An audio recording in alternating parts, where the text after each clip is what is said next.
எப்ப பார்த்தாலும் கத்திக்கிட்டே இருக்க அப்படின்னு கேக்குறோமே தவிர ஏன் தான் கத்துறாங்கன்ற கதைய காது கொடுத்து என்னைக்காவது கேட்டிருக்கீங்களா? இல்ல உட்கார வச்சு பேசியிருக்கீங்களா?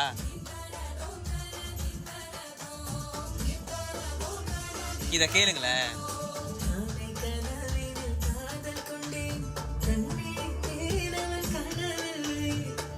காதல்ல நடக்கிற முக்கியமான பிரச்சனைக்கு காரணம் என்ன தெரியுமா?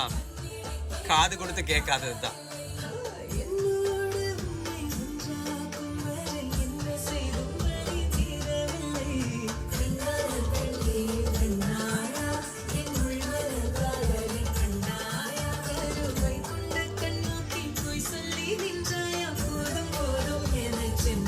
என்னதான் கதைன்னு கேட்டுதான் பாருங்களேன்.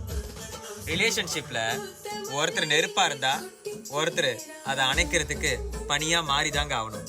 வேற வழியே கிடையாது.